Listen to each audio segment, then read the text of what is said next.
Yes, good morning students. Second unit का third topic है joint Hindu family business. Joint Hindu family business का meaning क्या है? इसके अंदर जब किसी भी फैमिली में जितने भी पर्सन्स होते हैं मिल के कोई भी बिज़नेस रन करते हैं उसको जॉइंट हिंदू फैमिली बिजनेस बोलते हैं। और उस फैमिली के अंदर जो ओल्डेस्ट पर्सन होता है उसको उस बिज़नेस का कर्ता बोला जाता है। तो यहाँ पे कुछ टर्म्स हैं, उनके बारे में क्लियर करना ज़रूरी है आपको पहले। तो यहाँ पे टू टर्म्स हैं मेनली, कोऑपरेंसरी और कॉमन प्रॉपर्टी। कोऑपरेंसरी में क्या होगा कि इसमें जितने भी इंडिविजुअल्स होते हैं एक फैमिली के अंदर उनका सबका कॉमन राइट होता है, कॉमन ओनरशिप होती है बिजनेस के अंदर कि इतना पार्ट इस मेंबर के पास होगा बिजनेस का, इतना पार्ट इस मेंबर के पास होगा। बट जो सारा का सारा कंट्रोल किया जाता है वो कर्ता के थ्रू किया जाता है। और इसमें जैसे ही किसी इंडिविजुअल का बर्थ होता है तभी से उसका राइट क्रिएट हो जाता है कि हाँ अब ये इस फैमिली का जो हमारा बिजनेस है उसके अंदर ये एक नया मेंबर ऐड हो गया है। उसके बाद कॉमन प्रॉपर्टी में जॉइंट हिंदू फैमिली बिजनेस के अकॉर्डिंग जब फैमिली के अंदर सभी जो भी पर्सन है, जो भी इंडिविजुअल्स हैं, उन सब के वेलफेयर के लिए वर्क किया जाता है। उनकी सबके नीड देखी जाती है कि किस इंडिविजुअल की क्या नीड है, क्या टेस्ट है, सब कुछ देखा जाएगा। और इसकी कुछ प्रॉपर्टीज़ हैं कॉमन प्रॉपर्टी की, वो 3 है। सबसे पहले क्या है? एनेस्ट्रल प्रॉपर्टी, जो पूर्वजों से प्रॉपर्टी मिली हुई है वो। सेकंड क्या है? Property created with the help of ancestral property. इसका मैं आपको एग्जांपल देती हूँ। जैसे आपके फादर के पास प्रॉपर्टी थी उनके पूर्वजों की दी हुई, तो उन्होंने कोई बिज़नेस स्टार्ट किया, joint Hindu family business start किया उन्होंने, तो उसकी हेल्प से उनको इनकम अर्न हुई, तो उस इनकम से उन्होंने कोई और प्रॉपर्टी ले ली। तो इसका मीनिंग ये हुआ सेकंड पॉइंट का। थर्ड क्या है? Personal property treated as the property of the family. जब किसी इंडिविजुअल की पर्सनल प्रॉपर्टी होती है तो उसको भी फैमिली की ही प्रॉपर्टी माना जाता है। उसके बाद स्कूल ऑफ हिंदू लॉ, इसमें 2 कम्युनिटीज़ हैं जिसके अकॉर्डिंग ये पता चलेगा कि एक इंडिविजुअल का प्रॉपर्टी के अंदर जो राइट है वो कैसे होता है और कब क्रिएट होता है। तो सबसे पहले जो फर्स्ट है वो है मिताक्षरा। इसके अंदर क्या होगा? ये सब जगह एप्लीकेबल है, सिर्फ किस किस को छोड़ के, आसाम, बंगाल और उड़ीसा के कुछ पार्ट्स को छोड़ के, और हर जगह इंडिया में ये एप्लीकेबल है। इसमें जैसे ही एक पर्सन का, किसी भी बच्चे का बर्थ होता है तभी से उसका प्रॉपर्टी के अंदर राइट हो जाता है कि अब हमारी फैमिली के अंदर एक मेंबर और आ चुका, हमारी फैमिली के जो बिजनेस है उसके अंदर एक इंडिविजुअल का और पार्टिसिपेशन हो जाएगा। उसके बाद और जब वो बच्चा बड़ा होकर अडल्ट हो जाता है, अबव 18 ईयर हो जाता है, तो वो अपनी प्रॉपर्टी की डिमांड कर सकता है कि मुझे मेरे हिस्से में जितनी प्रॉपर्टी आए उसका डिवीज़न करके मेरी प्रॉपर्टी मुझे दे दी जाए। उसके बाद है दया भग। ये क्या है? किस किस के अंदर एप्लीकेबल है? आसाम, बंगाल, जैसे ऊपर मैंने बताया था, और उड़ीसा के कुछ पार्ट्स में ही एप्लीकेबल है ये, और कहीं इंडिया में और कहीं भी एप्लीकेबल नहीं है। इसमें क्या होगा कि जैसे किसी बच्चे का बर्थ होता है तो उसका राइट प्रॉपर्टी के अंदर क्रिएट नहीं होगा।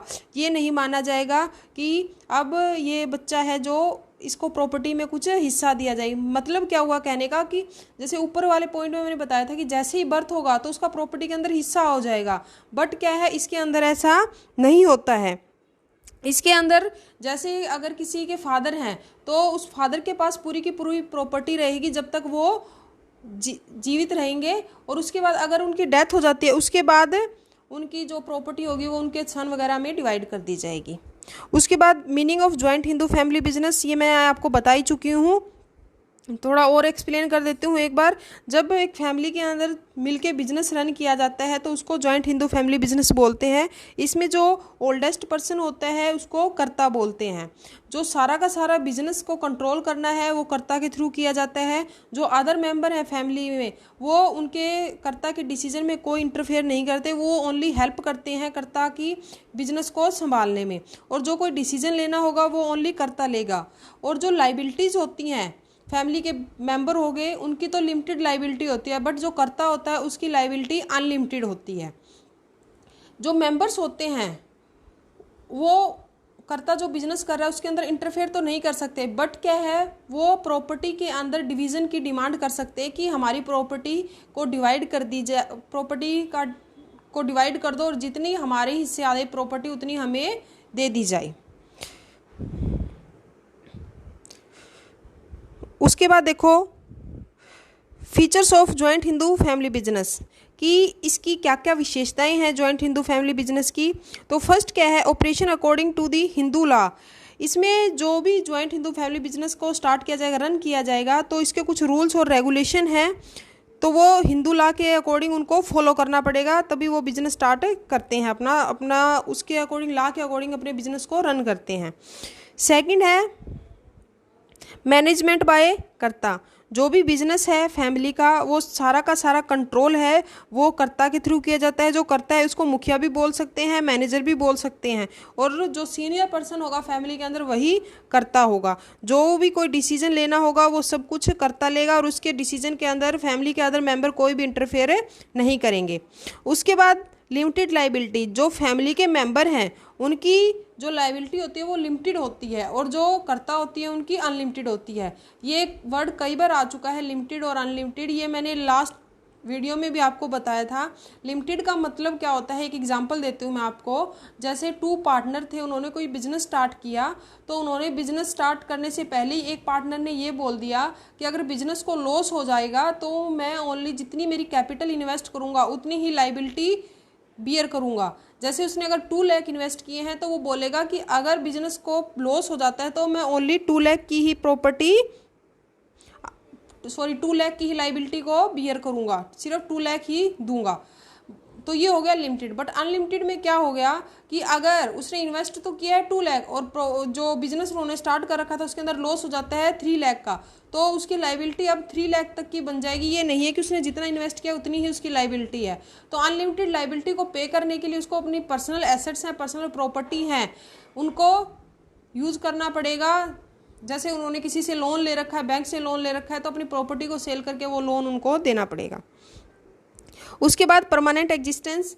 परमानेंट एग्जिस्टेंस का मतलब ये है कि फैमिली बिजनेस के अंदर किसी की डेथ हो या कुछ हो, उससे इस बिजनेस के ऊपर कोई भी इफेक्ट नहीं आता। जैसे कंपनी है उसका परमानेंट एग्जिस्टेंस होता है कि उसके अंदर जो एम्प्लॉयज़ हैं या मेंबर आते रहते हैं और जाते रहते हैं, बट जो कंपनी है उसके ऊपर उसका कोई इफेक्ट नहीं होता है। उसी तरह जो जॉइंट हिंदू फैमिली बिजनेस है उसमें अगर किसी की डेथ हो जाती है या किसी को कोई डिजीज़ हो जाती है तो उसका उस बिजनेस के ऊपर कोई इफेक्ट नहीं होता, बिजनेस से अपने बिजनेस से चलता रहता है। फिर मेंबरशिप बाय बर्थ। जो इस बिजनेस के अंदर मेंबर है, जैसे ही किसी पर्सन का बर्थ होता है वो जस्ट तभी से उस बिजनेस का मेंबर बन जाता है।